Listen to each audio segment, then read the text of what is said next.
चंदनपुर गांव में रिंकू अपने पिता रामचंद्र के साथ रहा करती थी। रामचंद्र की पत्नी कलावती का काफी समय पहले ही देहांत हो चुका था, जिसके बाद से रामचंद्र अपनी बेटी रिंकू की जिम्मेदारियां संभाल रहा था। लेकिन अब रिंकू शादी के लायक हो चुकी थी। रिंकू रंग में काली थी, जिस वजह से उसके लिए ढंग का रिश्ता नहीं मिल पा रहा था और रामचंद्र चाहता था कि उसकी इकलौती बेटी के लिए वो अच्छा और अमीर घर ढूंढे। एक रोज रामचंद्र अपने दोस्त घनश्याम से बात कर रहा होता है। अरे घनश्याम, तूने रिंकू के लिए जो रिश्ता बताया था उसका क्या हुआ? मैं तो अपनी इकलौती बेटी को दहेज देने के लिए भी तैयार हूँ। अपनी 1 बीघा जमीन भी बेच दूंगा, लेकिन मैं चाहता हूँ कि मेरी बेटी रिंकू को कोई दिक्कत ना हो। हाँ, मैं तो बताना ही भूल गया। लड़के वालों ने थोड़ा झिकझिक किया था, लेकिन फिर मैंने कहा कि लड़की के पिता दहेज अच्छी खासी दे देंगे, तो वह भी शादी के लिए मान गए हैं। अगले हफ्ते ही लड़की देखकर जाएंगे और सारी बातचीत वहीं फाइनल हो जाएगी।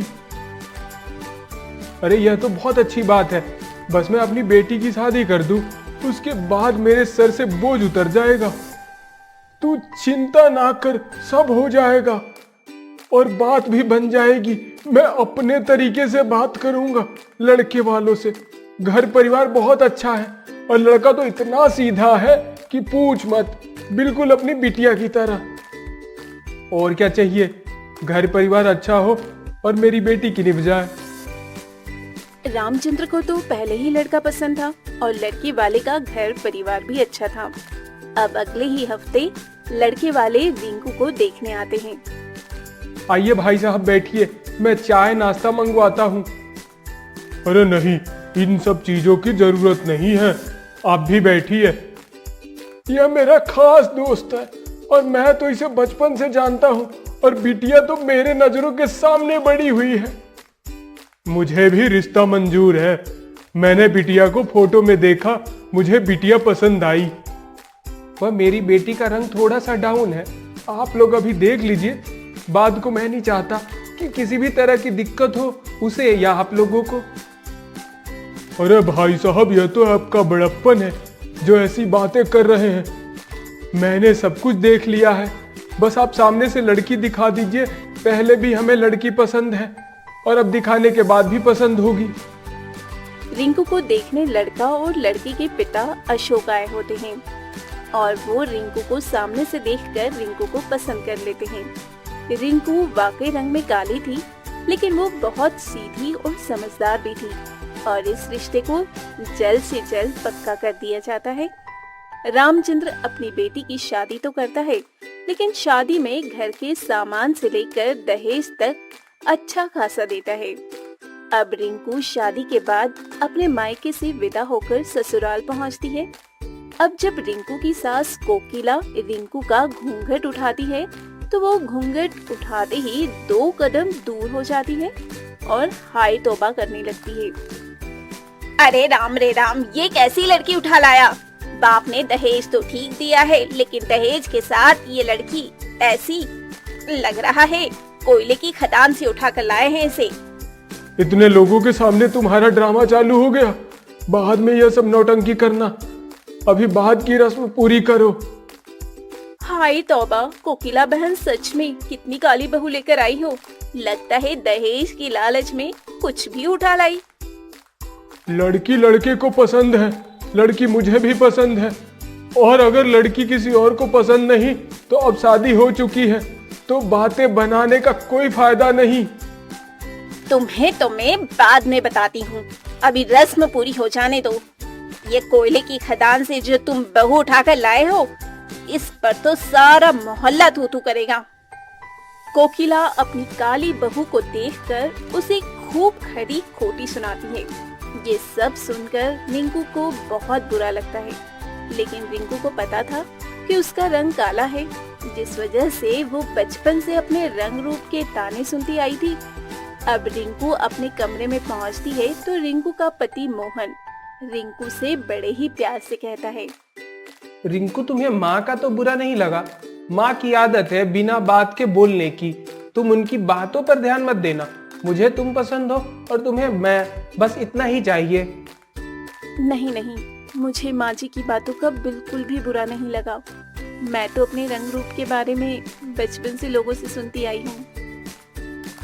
रंग का काला होना कोई बुरी बात नहीं, और मैंने तो तुम्हें पहली बार में ही पसंद कर लिया था। शायद मुझे तुम्हारी अच्छाई अच्छी लगी। रिंकू का ससुराल तो अमीर था। ससुराल में रिंकू को उसका पति मोहन और उसका ससुर अशोक भी सपोर्ट कर रहे थे, लेकिन रिंकू की सास कोकिला रिंकू के रंग रूप को लेकर 24 घंटे उसे ताने देने लगी थी। एक रोज कोकिला अपनी पड़ोसन के साथ बैठी बातचीत कर रही होती है, तभी रिंकू अपनी सास और पड़ोसन के लिए चाय लेकर आती है। माँ जी, काकी, आप दोनों के लिए चाय।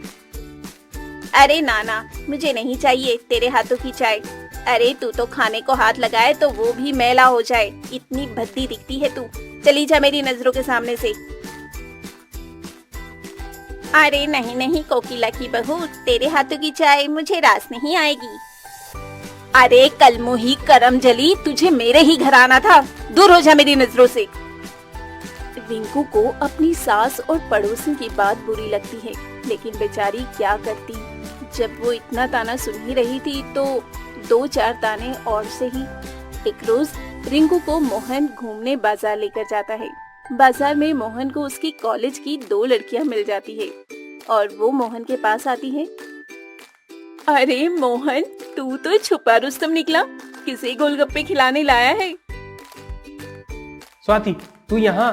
अरे क्या बात है, इतने दिनों बाद दिखे हो तुम दोनों। मैं यहाँ गोलगप्पे अपनी पत्नी के साथ खाने आया हूँ। रिंकू, यह मेरी कॉलेज की दोस्त स्वाति और रेखा, और यह मेरी पत्नी रिंकू। ये तेरी बीवी है? अरे तू कहाँ और ये कहाँ? वैसे तो तू कॉलेज में सबको कहा करता था कि तू ऐश्वर्या राय, कैटरीना कैफ जैसी पत्नी लाएगा। फिर क्या हुआ, अभी पाशा बासु से भी गई गुजरी पत्नी मिल गई तुझे। अरे स्वाति, तुम कैसी बात कर रही हो? यह मेरी पत्नी है, मुझे पसंद है, तो तुम ऐसे कैसे बोल सकती हो? अरे मैंने कुछ गलत तो नहीं बोला। सच तो यही है कि तुम दोनों की जोड़ी बिल्कुल मेल नहीं खाती। स्वाति की बात सुनकर मोहन अपनी पत्नी का हाथ पकड़कर वहाँ से निकल जाता है और जब घर आता है तो रिंकू उदास होती है। मोहन रिंकू को समझाता है, लेकिन रिंकू अपने पति से कहती है, उन लोगों ने कुछ गलत नहीं कहा, मैं जैसी हूँ उन्होंने वैसा ही बताया, लेकिन आप इतना गुस्सा क्यों हो गए?